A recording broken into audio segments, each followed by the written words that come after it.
Maligayang pagdating sa Echoes from the Past, kung saan tayo'y sumabay sa isang nakakabighaning paglalakbay sa kasaysayan. Sa buwan ng Hulyo na ito, sinuri natin ang iba't ibang mahahalagang kaganapan na humubog sa ating mundo. Bawat araw ay nagdala ng isang bagong kwento na nagpapakita ng mga tagumpay, habol at makahulugang sandali na umaabot sa kasalukuyan.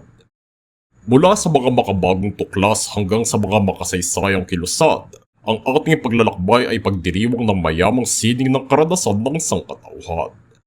Halina't balikan natin ang buod na mga pangyayari sa loob ng 31 araw sa buwan ng Hulyo mula sa iba't ibang panig ng mundo.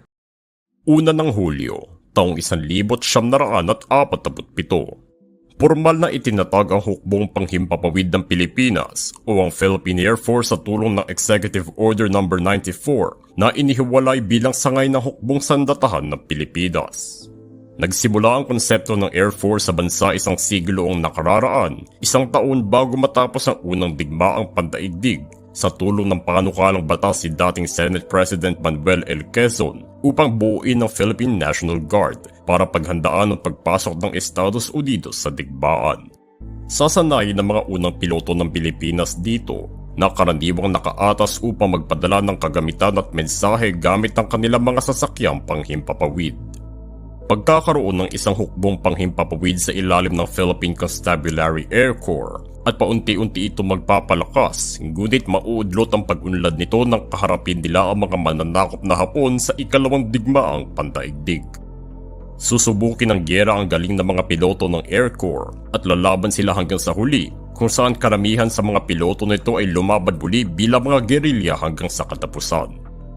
Bubuhayin nito muli 2 taon matapos ng digmaan at itinatag na ito bilang ang Philippine Air Force, isang malaking parte ng Armed Forces of the Philippines.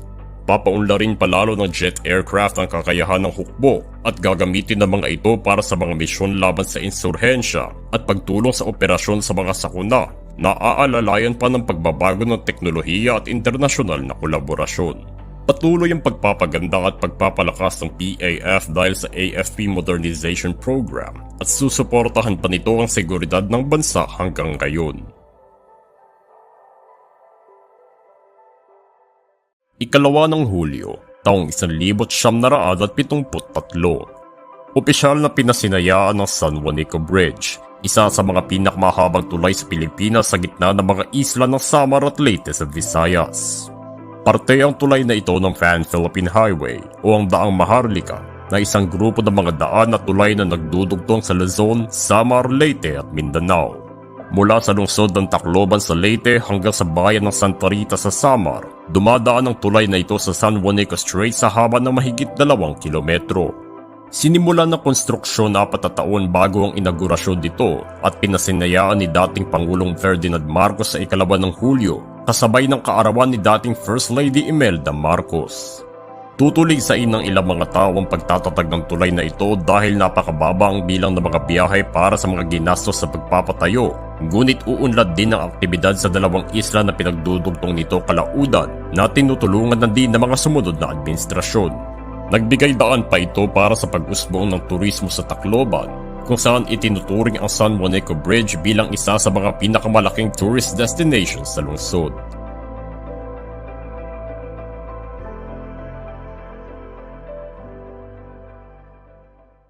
Ikatlo ng Hulyo, taong 1872. Itinatag ni Gat Jose Rizal ang La Liga Filipina sa kanyang pagbalik sa Pilipinas mula sa Europa. Ginawa ito sa panahon na lumalaganap na ang kagustuhan ng mga Pilipino ng reforma sa pamumuno ng mga Espanyol at ang paghihiwalay nila sa mga ito. Hango sa konsepto ng mga propagandista at ng La Solidaridad, ilan sa mga layunin ng lihim na organisasyon ng pagkakaisa ng buong arkipelago, pagtatanggol sa nangangailangan, pananggalang laban sa karahasan, paghikayat ng pagtuturo, agrikultura at kalakalan, kasama na ang pag-aaral at pagpapairal ng mga reforma.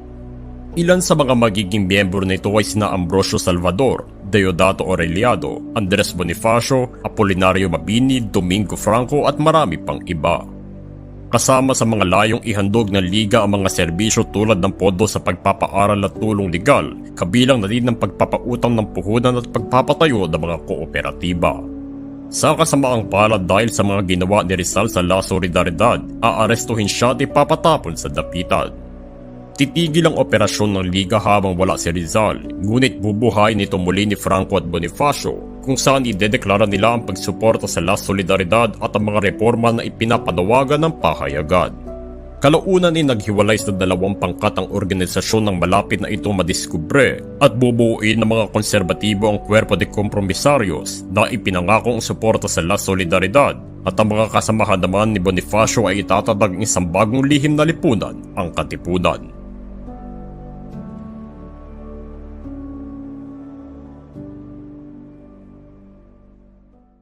Ika-4 ng Hulyo, taong 1946. Kinilala ng Estados Unidos ang kalayaan, pagsasarili at soberanya ng Pilipinas nang sumang-ayon sila na alisin ang pamumuno nila sa arkipelago bilang kolonisador nito. Ito ang magiging pangalawang araw ng kalayaan sa bansa, simula na maunang ipagdiwang ang paglaya ng Pilipinas mula sa mga Espanyol tuwing ika-12 ng Hunyo. Ngunit hindi ito kikilalanin ng Espanya o ng Estados Unidos matapos maibenta ang ating bansa sa mga Amerikano sa pamamagitan ng Treaty of Paris na naging dahilan sa Philippine-American War at ang pag-upo nila sa bansa. Magpapatuloy ang mga kilos upang mapalaya ang Pilipinas tulad ng Jones Law ng taong 1916 na ipinapangako ang kalaunang kalayaan nito at ang Hair Horse Cutting Act na nirebisa bilang Tydings-McDuffie Act upang magbigay daan sa opisyal na paglaya ng Pilipinas ng isang dekada simula nang ipatupad ito, kasama na din ang pagtatatag ng Philippine Commonwealth. Mauudlot ang mga pinaplanong paglilipat ng mga kinakailangan dahil sa pananakop ng mga Hapon sa bansa ng ikalawang digmaang pandaigdig at magiging maliit ang kapangyarihan ng Commonwealth pagkatapos nito. Ngunit kikilos pa din ang administrasyon ni dating Pangulong Osmeña upang ibangon muli ang bansa at kumuha ng tulong sa Estados Unidos. Sa eleksyon ng taon na lumaya ang bansa ay uupo si Manuel Rojas bilang ang bagong presidente ng Pilipinas at itutuloy ang mga huling hakbang tungo sa pagsasarili ng mga Pinoy sa tulong din ng mga malalaking pangalan sa Amerika. Sa araw na ito lumaya na din muli sa wakas sa mga Pilipino at igigil sa talumpati ni dating Presidenteng Rojas ang bagong soberanya ng bansa at ang patuloy na malapit na relasyon nito sa Amerika. Kasunod nito, ipagdidiwang ito ng mga Pinoy bilang ang araw ng kanilang kalayaan, ngunit ibabalik ni dating Presidente makapagalang petsa sa ika-12 ng Hunyo dahil aniya mas importanteng simbolo ng kalayaan na pagdedeklara ni General Aguinaldo sa Cavite El Viejo at maging Republic Day ang araw na ito, na kalaunan ay binago ni dating Presidenteng Marcos bilang ang Philippine-American Friendship Day.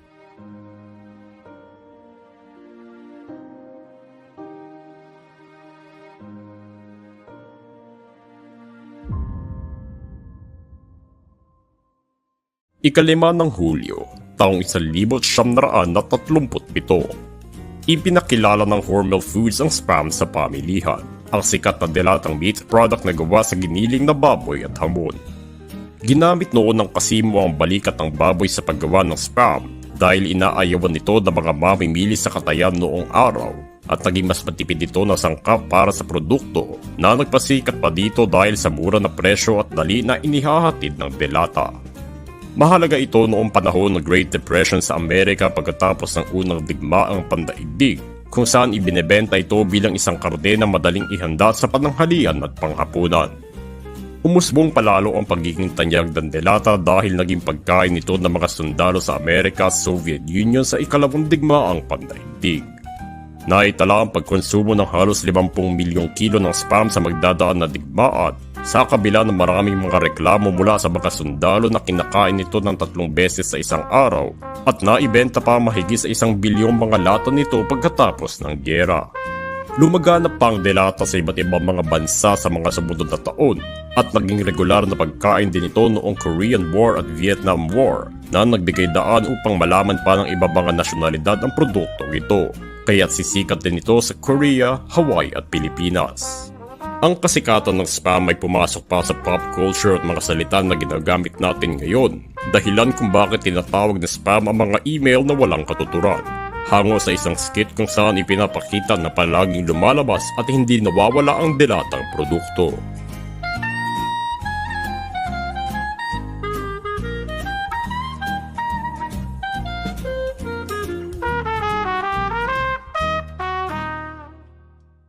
Ika-6 ng Hulyo, taong 1947.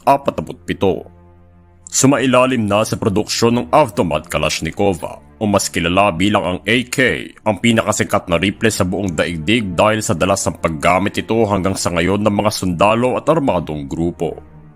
Nanggaling ito sa isang mahabang linya ng mga disenyo ni Mikhail Kalashnikov, isang sundalo at mekaniko na Ruso sa ikalawang digmaang pandaigdig na nasugatan sa laban ng Bryansk at inilagay sa departamento ng pagdidisenyo ng Red Army.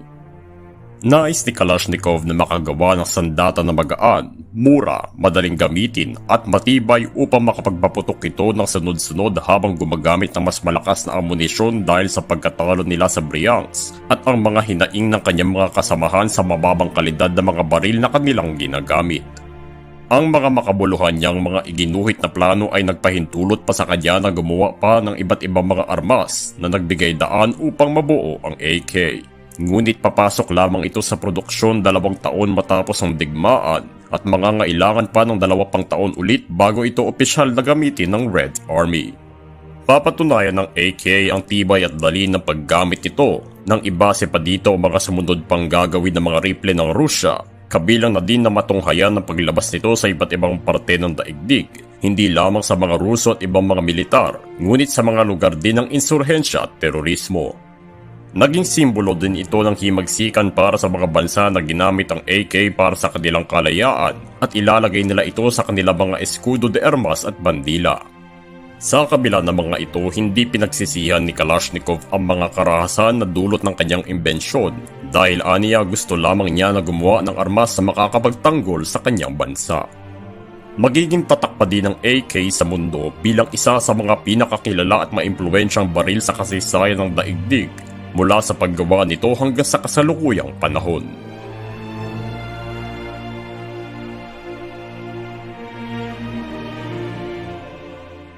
Ika-7 ng Hulyo, taong 1872. Pormal na binuo ang kataas-taasan kagalang-galang na katipunan ng mga anak ng bayan kasunod ng paghiwalay ng ilan sa mga tagapagtatag nito mula sa La Liga Filipina dahil sa pag-aresto kay Gat Jose Rizal. Itinatag ito ni Deodato Arellano, Andres Bonifacio, Valentin Diaz, Ladislao Diwa, Jose Dizon at Teodoro Plata bilang isang lihim na samahan.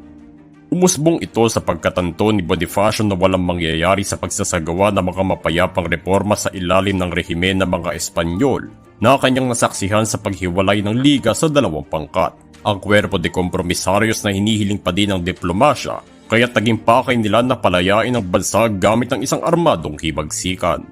Ang iba pang layunin ng katipunan ay pagkaisa mga mamamayan at ang pagtatatag ng isang republika pagkatapos makamit ang kalayaan. Dahil sa pagiging sikreto ng organisasyong ito, kinailangan ng masusing investigasyon at seremonya sa mga naging miyembro nito na tumanggap na mga lalaki lamang sa una at kalaunan ay pinahintulutan din ng mga babae na sumali.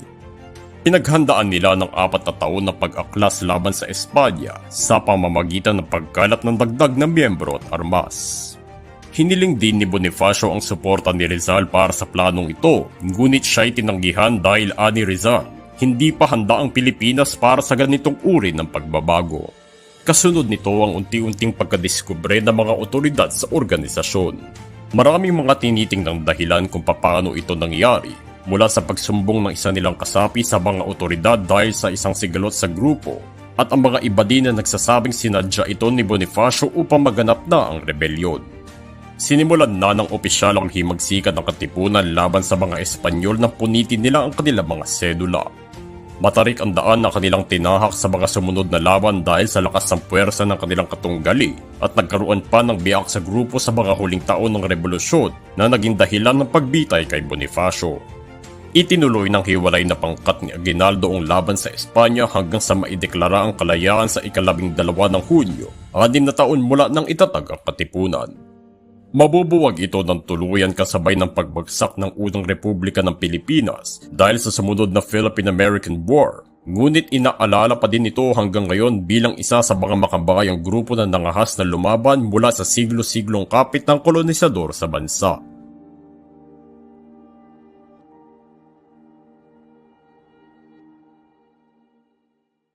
Ika-8 ng Hulyo, taong 1876. Isinilang si Alfredo Carmelo, ang unang sertipikadong piloto ng Pilipinas at isang lalaki na napakarami pang talento at galing dahil siya din ay isang inhinyero ng barko, imprentador, negosyante at pintor. Nagkaroon siya ng hilig sa pagpapalipad nang ipag-aral siya sa Alemanya para sa kanilang negosyo ng pag-iimprenta at makikita niya dito ang mga akrobatikong kilos ng mga eroplano. Bumalik si Carmelo sa Pilipinas dahil sa pagsiklab ng unang digmaang pandaigdig sa Europa at itinuloy niya dito ang pagiging manlilipad dahil sa pagbukas ng paaralan para dito ng mga Amerikano. Nakamit niya ang parangal bilang ang unang Pilipinong abyador nang lumipad siya sa taas ng Manila Bay at Cavite at magpapakitang gilas pa siya sa loob at labas ng bansa bilang isang akrobatikong piloto ng maraming dekada. Isa lamang ito sa mga kaya niyang gawin dahil siya din ang isang matagumpay na negosyante sa kanyang paghawak sa kanilang pag-iimprenta.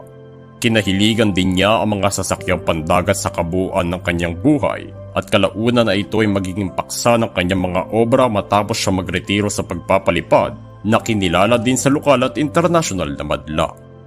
Hindi lamang sa pagiging magaling na piloto ang kanyang itinatak sa kasaysayan sa bansa, ngunit sa paggamit din ng paksang pandaragat sa larangan ng pagpipinta sa Pilipinas.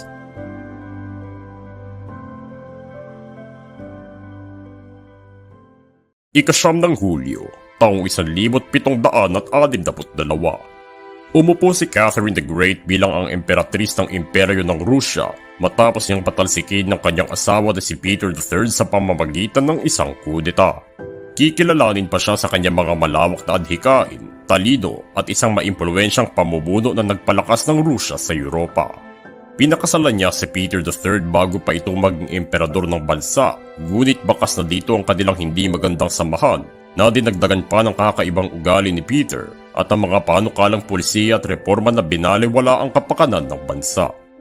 Matagumpay niyang napali si Peter sa trono dahil sa tulong din ng mga militar at politiko sa Rusya at kalaunan ay pumanaw din ito sa hindi masabing dahilan na nagbigay daan pa upang siguruhin ang pag-upo niya bilang emperatris. Itinuring ang kanyang pamamahala bilang ang ginintuang panahon ng Rusya na nagdala ng napakaraming pagbabago sa imperyo nang pagandahin niya pa ang kalidad ng edukasyon para sa mga tao at ang pagbabago ng legal na sistema. Lubos din ang itinulong niya sa ekonomiya ng bansa dahil sa mga batas na pinalakas ang kalakalan at agrikultura at pinaganda niya pa ang arkitektura sa kabuuan ng kanyang pamumuno. Pinalawak din niya ang teritoryo ng Rusya gamit ang digmaan at diplomasya, kaya't paunting-unting naging isang malakas na imperyo ito sa Europa sa panahong iyon. Inuna niya ang katatagan ng politika kaysa sa reformang panlipunan nang gawaran niya ng dagdag na kapangyarihan ng mga maliliit na maharlika na naging dagok para sa mga manggagawa. Sa kabila nito, aalalahanin si Catherine bilang isang makapangyarihan at mabisang pinuno na nagpaunlad at nagpalakas sa Rusya at nag-iwan ng isang magandang tatak sa kultura, politika at lipunan nito.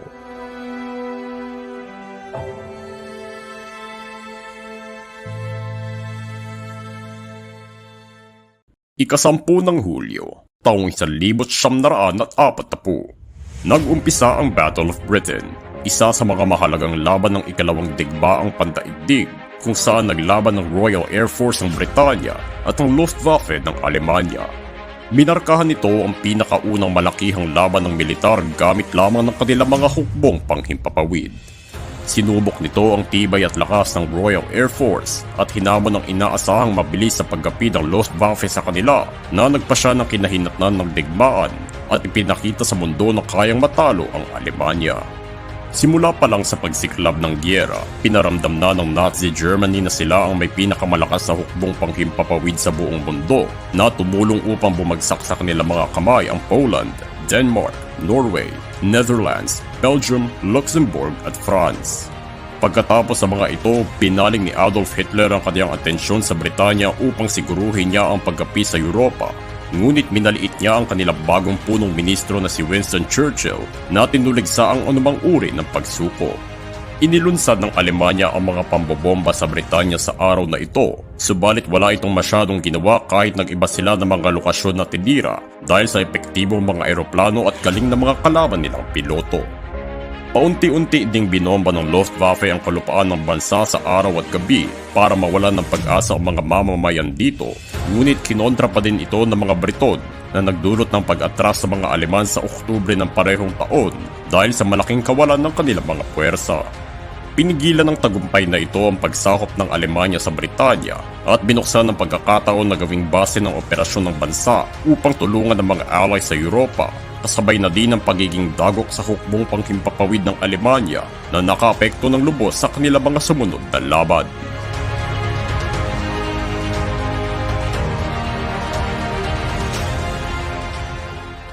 Ika-11 ng Hulyo, taong 1869.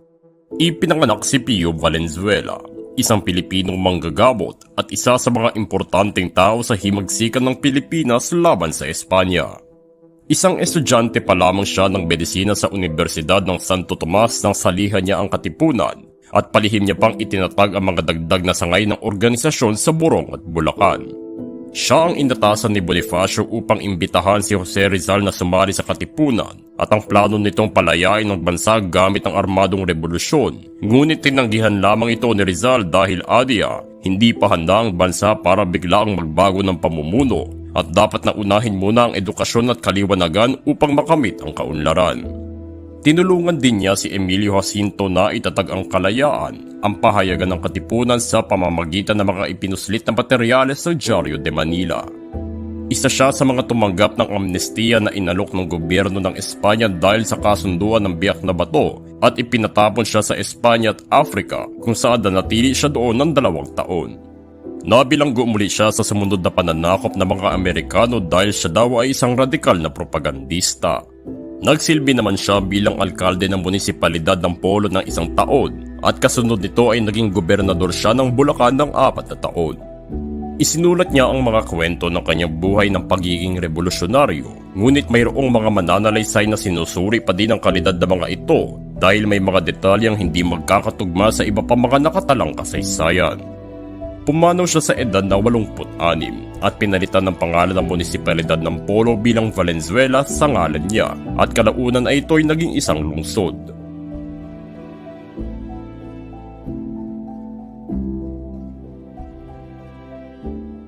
Ika-12 ng Hulyo, taong 1862. Isinabata si dating US President Abraham Lincoln ng paggawad ng Medal of Honor para sa US Army, ang pinakamataas sa parangal sa mga sundalo ng lahat ng sangay na hukbong sandatahan ng Estados Unidos. Naunang ginamit ito ng US Navy nang isumite ni Senator James Grimes ang isang panukalang batas upang parangalan ng mga miyembro ng hukbong dagat na nagpakitang gilas sa panahon ng Civil War.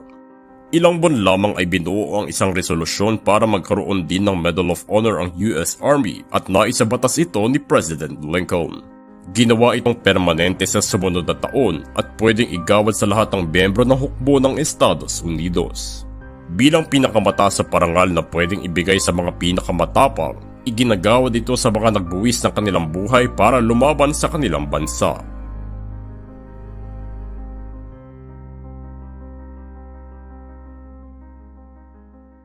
Ika-13 ng Hulyo, taong 1944. Isinilang si Erno Rubik, ang inventor ng Rubik's Cube, isa sa mga pinakasikat na laruan sa buong mundo bilang uri ng palaisipan na simpleng galawin ngunit komplikado tapusin. Hitik sa sining ang pamilya ni Rubik. Ang kanyang ina ay isang makata, ang ama niya ay isang inhinyero ng mga glider, at si Erno naman ay naging mahilig sa pagguguhit, pagpipinta at pag-uukit.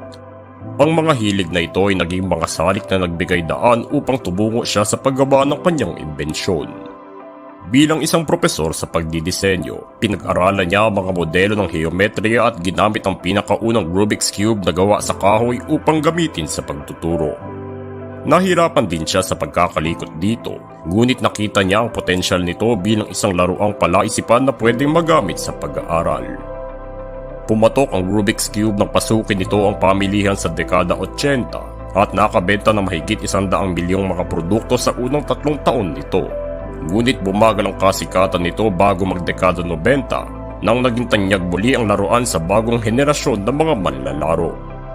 Binuo ang iba't ibang paraan upang malutas pa ang Rubik's Cube ng mas mabilis at doon nagkaroon ng mga tao na kayang tapusin ang palaisipan sa loob lamang ng 10 segundo o mas mababa pa.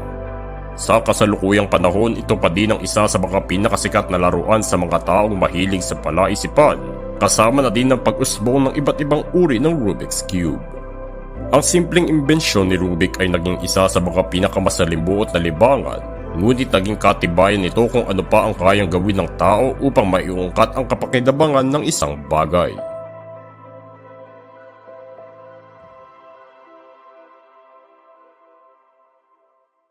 Ika-14 ng Hulyo, taong 1881. Pinatay si William Henry McCarthy o mas kilala bilang si Billy the Kid, isa sa mga tanyag na tulisan ng kanluran nang siya ay barilin ni Sheriff Pat Garrett na matagal nang bumubuntot sa kanya. Kaunti lamang ang nakatala sa kanyang mga kinalakihan simula nang isilang siya sa silangang bahagi ng New York, ngunit tubungo siya sa buhay ng krimen nang mawala ang kanyang mga magulang sa murang edad. Lumala lamang ito nang patayin ng karibal na magsasakang grupo ang kanyang pinagsisilbihan na may-ari ng rancho, at pinagsikapan niya pa na ipaghiganti ito na kalaunan ay lumaki pa sa isang sigalot na tinatawag ngayon bilang ang Lincoln County War, kung saan naging malaking parte dito si William at ang pinagbulan ng kanyang palayaw na The Kid. Dito niya din nakuha ang atensyon ng mga otoridad na nais pigilan ng gulo sa rehiyon at patuloy niyang iniwasan ng pagkabitag sa mga ito sa pamamagitan ng mga madugong pakikipagbarilan. Nahuli din siya kalaunan ng isang sheriff na si Pat Garrett at hinatulan ng pagkabitay, ngunit nakatakas pa din siya sa bilangguan nang patayin niya ang 2 opisyal dito. Sa kabila nito, humandong pa din sa kamatayan niya ang mga sumunod na nangyari sa kanyang buhay. Pagkatapos matimbrehan si Garrett sa lokasyon ni Billy, hinintay niya ito sa kwarto bago siya barilin at dito nagtapos ang buhay ng tulisan. Sumikat lamang si Billy dahil sa tulong ng iba't ibang mga manunulat na naiungkat ang kasaysayan ng Wild West America sa nagdaang siglo, at tulad ng ibang mga tulisan at kriminal, ginawan siya ng mga kwento at pelikula sa panahon na naging patok na gawin silang paksa sa mga palabas.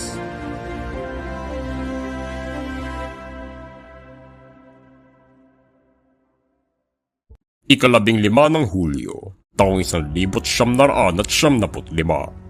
Nilagdaan ni dating Presidente Fidel Ramos ang Proclamation No. 615 na idinideklara ang Philippine Eagle bilang ang pambansang ibon ng Pilipinas. Maraming pangalan ng ibong ito: Banoy, Agila, Manaul, Garuda, Tipule, ngunit mas kilala ito sa makabagong Pilipino bilang ang Haribon. Nararapat lamang na pangalanan itong hari ng mga ibon dahil ito ang itinuturing na pinakamalaking agila sa buong mundo base sa haba ng katawan at lawak ng pakpak nito. Bago pa ito maitala sa agham, naninirahan na ang haribon sa arkipelago, kung saan nakikita itong kumakain ng mga unggoy, na naging dahilan para pangalanan ito bilang Pithecopaga jefferi o ang monkey-eating eagle, nang ito'y aralin ng isang Ingles na si John Whitehead. Madalas itong natatagpuan ngayon sa Davao dahil sa unti ng bilang ng natitirang mga haribon sa bansa, kalimitan sa kawalan ng tirahan nito mula sa malawakang pagputol ng mga puno.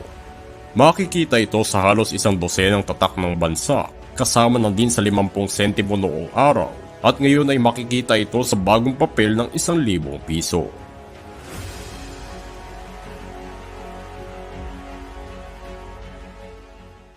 Ika-16 ng Hulyo, taong 1970. Niyanig ng isang napakalakas na lindol ang isla ng Luzon sa Pilipinas na naghasik ng kawasakan sa mga rehiyon nito at kumitil ng lagpas sa 1,200,000 katao. Naitala ang magnitude 7.8 na lakas ng lindol na nagmula sa bayan ng Rizal sa Nueva Ecija at nagdulot ng mahigit sa 100 kilometrong biyak sa lupa mula sa Aurora hanggang Nueva Vizcaya. Iniulat pa na tumagal ng halos 1 minuto ang pagyanig na naging dahilan upang magbagsakan ng mga gusali sa kalawakan ng Luzon at naging pinakamalaking dagok ito para sa lungsod ng Baguio na nakaapekto sa mahigit 100,000 mga residente nito dahil sa kasiraan na naganap sa buong syudad. Hindi lamang nag-iwan ng kasiraan at kamatayan ng lindol na ito, ngunit nagsilbi din itong aral sa mga paghahanda laban sa mga ganitong sakuna, katulad ng maayos na pagresponde ng publiko tuwing may lindol, pagsuri sa mga panganib at epekto nito, Kasama na din na maingat ang pag-iimplementa ng mga building code at paggamit ng lupa.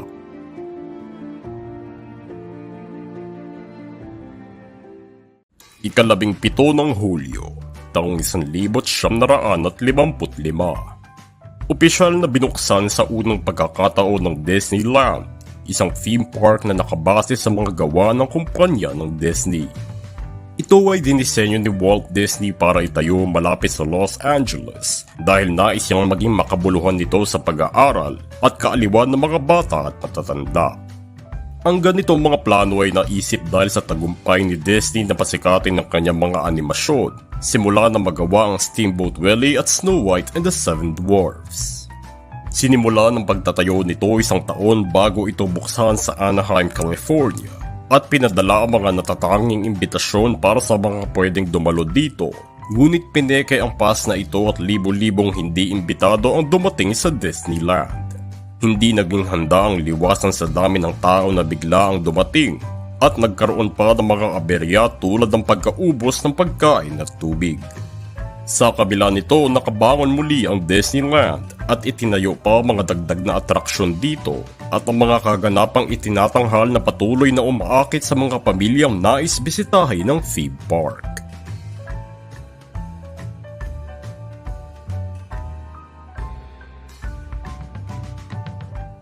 Ika-18 ng Hulyo, taong 1875. Isinilang si Marina Dizon, isa sa mga kababaihan ng kasapi sa Rebolusyon ng Pilipinas laban sa Espanya at isa sa mga pinakaunang babaeng ipinasok sa lihim na grupong katipunan dahilan upang parangalan siya bilang mutya ng katipunan sa mga teksto ng kasaysayan.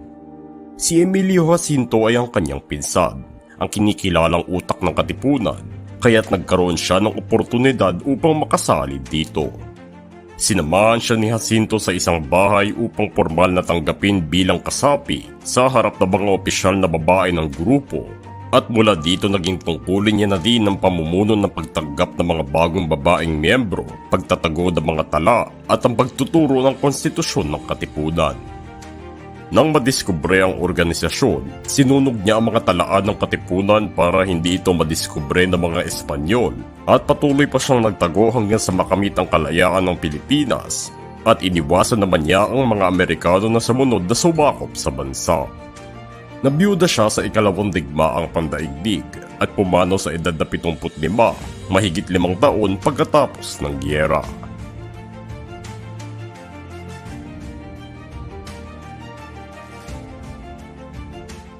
Ika-19 ng Hulyo, taong 1848. Isinagawa ang Seneca Falls Convention, ang pinakaunang pagpupulong para sa karapatan ng kababaihan na ginanap sa Estados Unidos. Pinagtuunang pansin ng kumbensyong ito ang mga karapatan sa panlipunan, sibil at relihiyon ng mga babae at ang hiling na pantay-pantay na pagtrato sa kanila laban sa gobyernong kumikilos na hindi ikinukonsidera ang pahintulot ng kababaihan.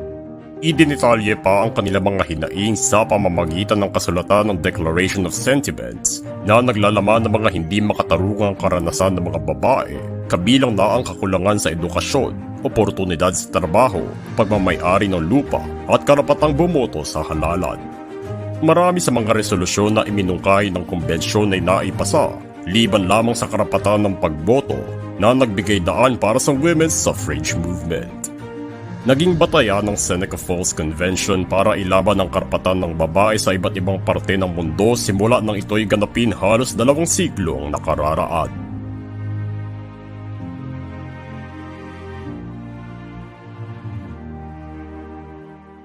Ika-20 ng Hulyo, taong 1969. Itinatak ni astronaut Neil Armstrong ang kanyang sarili sa kasaysayan bilang ang kauna-unahang taong naglakad sa buwan sa kanyang paglabas sa Eagle Lunar Module.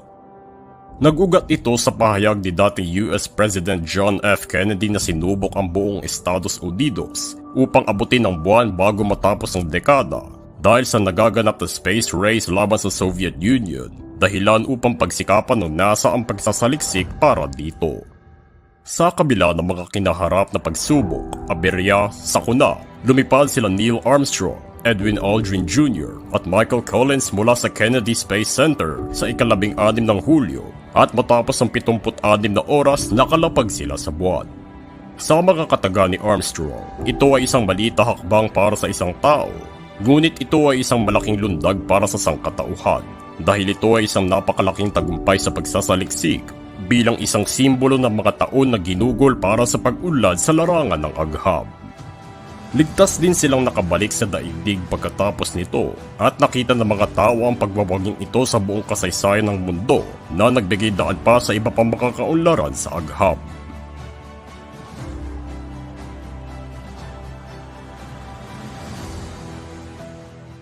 Ika-21 ng Hulyo, taong 1944. Sinimulan ng Estados Unidos ang pagkuha muli ng isla ng Guam na inakupahan ng mga Hapones mahigit 3 taon nang nakararaan sa mga labanan ng Karagatang Pasipiko sa ikalawang digmaang pandaigdig. Sinakop na ng bansang Hapon ng Guam isang araw pagkatapos nila tirahin ng Pearl Harbor at nanatili ito sa kanila upang tayuan ng mga base at fortifikasyon. Lumapag ang mga Amerikano sa kanlurang bahagi ng Guam at kinaharap nila ang mga matitinding labanan sa maliit na islang ito na nagtagal ng 1 linggo bago matalo ang karamihan sa mga Hapon, kung saan lumaban na lang ng 2 pang linggo ang iba sa mga nakaligtas na tinulungan ng mga mabundok na bahagi ng isla. Nagdulot pa ang laban sa Guam kasama ang mga opensiba sa mga isla ng Mariana at Palau ng kawasakan sa lakas na panghimpapawid ng hukbong dagat ng mga Hapon na nagbigay daan upang makapagtayo ang Amerika ng mga base militar upang direktang bombahin ang kalupaan ng mga Hapones, katulad na lang ng pagbagsak ng bombang atomiko sa Hiroshima at Nagasaki.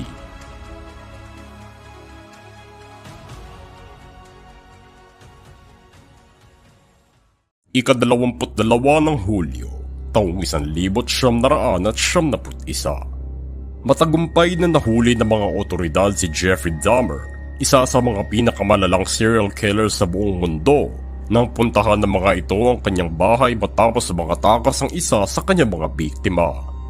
Nakita dito ng mga kapulisan ang litrato ng mga putol-putol na katawan, dahilan upang formal na arestuhin nila si Dahmer. Ngunit nang galugarin pa nila ang mga kwarto nito, tumambad pa sa kanila ang mga hiwa-hiwalay na parte ng mga katawan at mga bugo. Ilan lamang sa kanyang mga naging biktima sa mga nagdaang taon ng kanyang karumal-dumal na krimen nang panlilinlang sa mga kapwa kasarian upang makipagtalik sa kanyang tinutuluyan para lamang patayin ang mga ito at minsan kainin pa ang kanilang mga katawan. Umamin siya sa korte para sa pagpatay ng 17 katao at hinatulan ng habang buhay na pagkakakulong ng 15 beses at kalaunan ay pinatay siya ng kanyang kasama sa bilangguan 3 taon matapos siya mahuli at ipinakulong.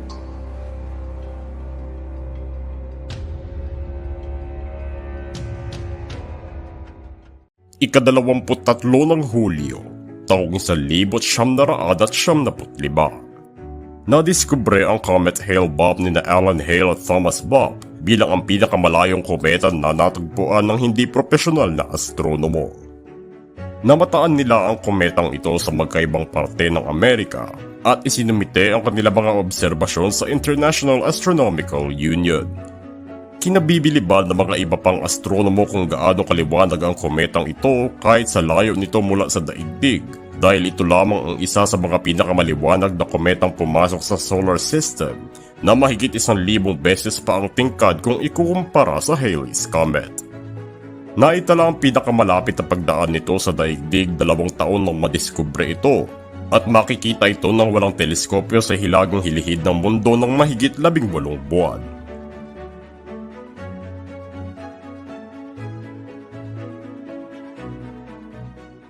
Ika-24 ng Hulyo, taong 1870. Isinilang si Guillermo Tolentino, ang National Artist for the Visual Arts at kinikilala bilang ang Father of Philippine Arts.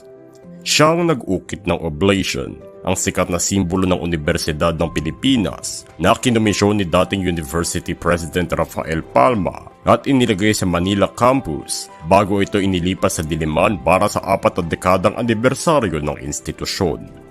Natanggap niya ang pambansang pagkilala dahil sa Bonifacio Monument na kanyang dinisenyo 3 taon bago ang oblation, at ngayon ay ito'y nakatayo bilang isa sa mga tanyag ng palatandaan ng lungsod ng Caloocan na naglalaman ng mga simbolikong eksena ng mga katipunan sa panahon ng himagsikan para sa kalayaan ng bansa.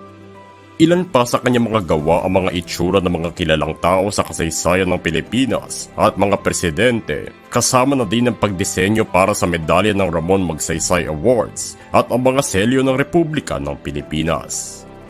Nagretiro siya bilang direktor ng School of Arts sa UP bilang Professor Emeritus at nakamit niya pa ang mga ibang parangal katulad ng National Artist Award dahil sa Proclamation No. 1144.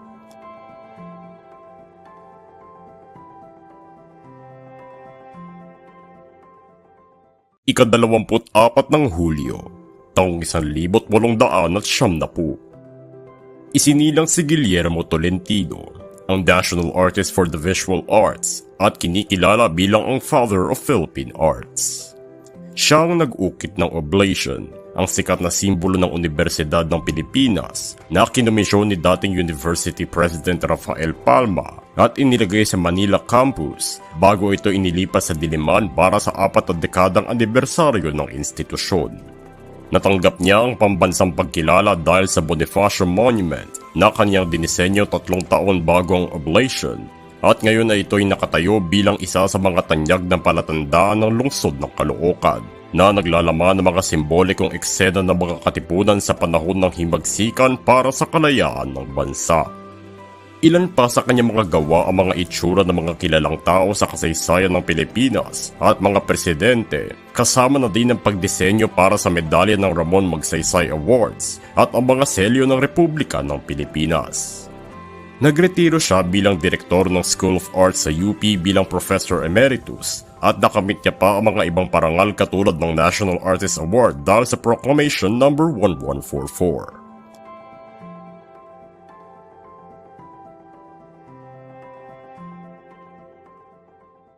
Ika-25 ng Hulyo, taong 1978. Isinilang si Louis Joy Brown, ang pinakaunang sanggol na ginawa sa pamamagitan ng in vitro fertilization, dahilan upang tawagin siya bilang ang first test tube baby.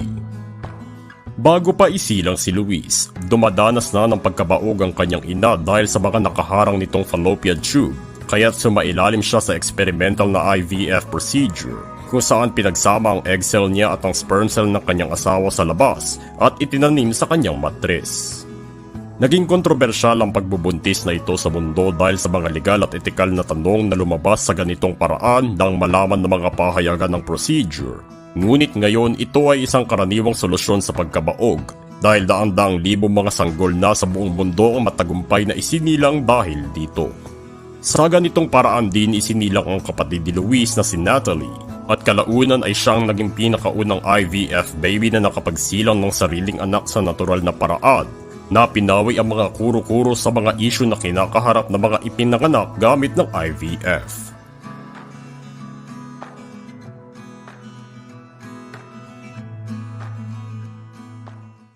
Ika-26 ng Hulyo, taong 1844. Ipinanganak si Deodato Arellano, isang propagandista na kabilang sa mga nagtatag ng Katipunan at ang naging unang presidente ng lihim na organisasyong ito.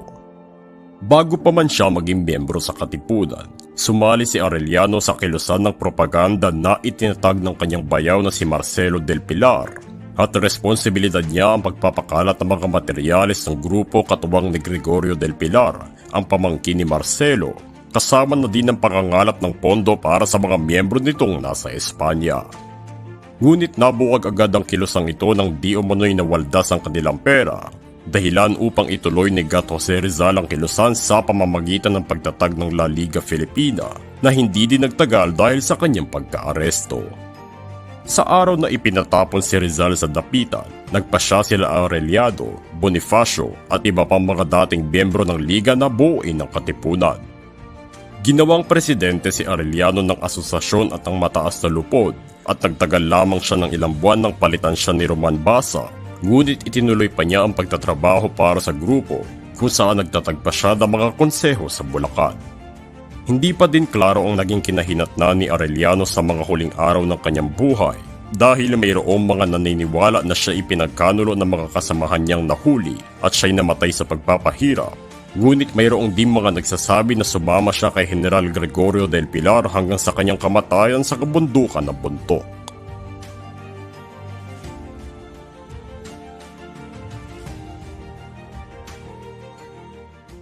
Ika-27 ng Hulyo, taong 1953. Nagtapos ang 3 taon na matugong labanan sa Korea sa pamamagitan ng isang armistice na nagpatigil ng digmaan. Ngunit dahil walang opisyal na kasunduan upang tapusin ito, masasabi na patuloy pa din ang Korean War hanggang sa kasalukuyang panahon. Sumiklab ito ng lusubin ng Hilaga ang katibugan na agarang nirespondehan ng Estados Unidos upang tulungan ng depensa ng Timog na nagtulak pabalik ng mga kabilang puwersa sa norte at naging dahilan ng pagsali ng China kalaunan dahil sa lapit ng digmaan sa kanilang sinasakupan. Sa pagkapanalo ni Dwight Eisenhower bilang bagong presidente ng Amerika, pinagpasyahan niya na pumunta sa Korea at nais niyang gumamit ng mga hindi karaniwang paraan upang makumbinsi lamang na itigil ang putukan. Ngunit naging handa din naman kalaunan ng mga bansa na isagawa ito. Sa paglagda ng kasunduan, binigyan ng pagkakataon ng mga bilanggo ng digmaan sa bawat panig kung gusto nila manatili o umalis at itinatag ang isang bagong hangganan sa hilaga at timog ng Korea.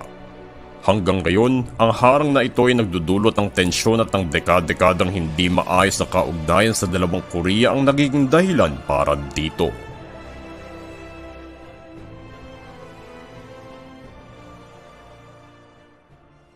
Ika-28 ng Hulyo, taong 1914. Isang buwan matapos patayin ng nasyonalistang Serbia ng Archduke ng Austria, nagkaroon ng mga pamimilit mula sa imperyo ng Austria-Hungary hanggang sa humantong ito sa pagdedeklara ng giyera sa Serbia na naging dahilan upang tuluyan na magsimula ang unang digmaang pandaigdig. Matapos ang asasinasyon ng kanilang Archduke, sinimula ng Austria-Hungary ang paghahanda kasama ng kakampi nitong Alemanya upang sakupin ang Serbia. Sa kabila ng pagsunod ng Serbia ng karamihan sa mga demanda ng imperyo, pinutol na ng Austria-Hungary ang diplomasya dito, dahilan upang maghanda na din ang Rusya na kakampi ng Serbia para sa isang malakihang labanan. Nagdulot na ang opisyal na pagdedeklara ng digmaan ng sunod-sunod na mga proklamasyon ng giyera sa pagitan ng Alemanya laban sa Rusya at Pranses, kabilang na din ang Britanya. Sa loob lamang ng ilang linggo, lahat ng malalaking lakas ng kanluran ay nasa isang digmaan, liban lamang sa Italia at Estados Unidos na hindi pa agad sumali. Ngunit ito na ang naging hudyat ng isang malaking giyera na sumabay pa sa pag-unlad ng teknolohiya, na naging sanhi ng isang napakadugong digmaan sa makabagong panahon.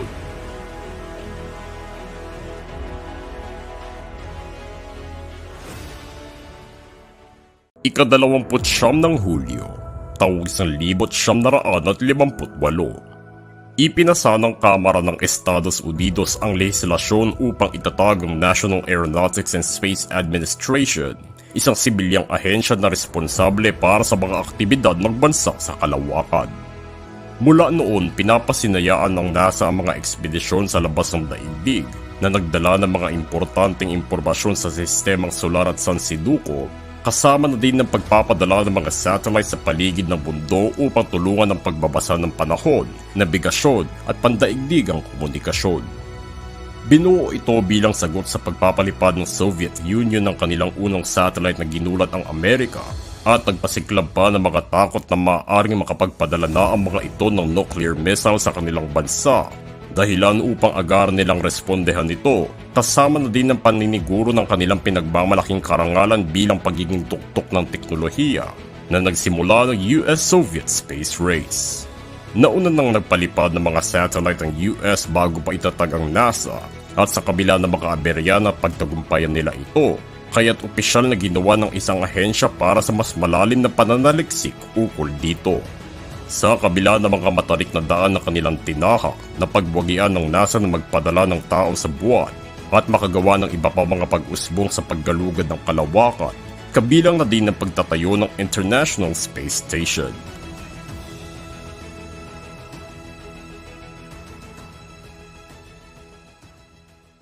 Ika-30 ng Hulyo, taong 1898, pumanaw si Otto von Bismarck, ang punong ministro ng Prussia at ang nagtatag ng imperyo ng Alemanya sa makabagong panahon bilang ang unang kanselyer nito. Kinilala din siya ng kanyang ipagkaisa ang Alemanya at ang pananatili ng kapayapaan sa Europa sa pamamagitan ng diplomasya at mga alyansa. Sa kabila ng kanyang mga tagumpay sa mga pulisiyang panlabas, ang kanyang pamumuno sa loob ay kadalasang tinutuligsa bilang otoritarya at ang pagkabigo nitong pansinin ng mga demokratikong aspirasyon ng kanyang mga mamamayan. Ang Prussia ay isa lamang malaking parte ng mga kaharian ng Aleman, ngunit nais ng konserbatibong si Bismarck na ipagkaisa ang mga ito bilang isang buong imperyo. Kaya't ginawa niya ito gamit ang pagpapalakas ng militar at pagpuksa ng mga oposisyon sa politika na naging dahilan upang mapagwagian niya ang mga digmaan na nagbigay daan upang maging iisa sa wakas ang Alemanya. Sa mga huling taon ng kanyang pamumuno, bumuo siya ng maraming mga alyansa upang mapanatili ang katatagan ng imperyo, ngunit ang kawalan ng kanyang suporta sa masa at iba pa mga opisyal kalaudan ang naging dahilan ng kanyang pagbaba sa pwesto.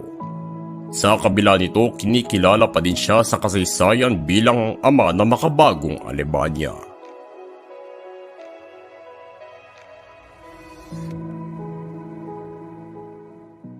Ika-31 ng Hulyo, taong 1917. Nagsimula ang laban ng Passchendaele o ang pangatlong opensiba sa Ypres, isa sa mga malaking laban sa kanlurang bahagi ng Europa sa unang digmaang pandaigdig. Nagtagal ang labanan sa mga Briton at Aleman ng mahigit 4 na buwan sa ilalim ng mga kasuklam-suklam na kondisyon, kabilang na din ang unang pagkakataon na gumamit ang mga Aleman ng mustard gas sa isang laban na nagresulta na lagpas sa 250 milyon ng mga sundalong nagbuwis ng buhay at isa sa mga nagpakita ng napakalagim na mga kaganapan sa makabagong giyera. Ang lungsod ng Ypres sa Belgium ay matagal nang wasak simula nang sumiklab ang digmaan mahigit 3 taon nang nakararaan at nagpalala pa dito ang kapaligiran na naging latian, dahilan upang maging karim-marim ang mga pinaglalabanan ng mga sundalo dito. Sa pagdaan ng digmaan, nahirapan ng mga manlalaban dahil sa maputik na daanan na naging dagok para sa bigat ng kanilang kagabitan, na sinamahan pa ng mga masasamang panahon, kaya't kadalasan ay napilitan sila na iwanan na lang ang mga sugatan. Itinuturing ito na pagwawagi para sa mga Ingles, ngunit sa dami ng mga namatay, halos hindi ito matingnan bilang tagumpay dahil naitala ang halos 80,000 nasasawi kada milya na kanilang nagapi.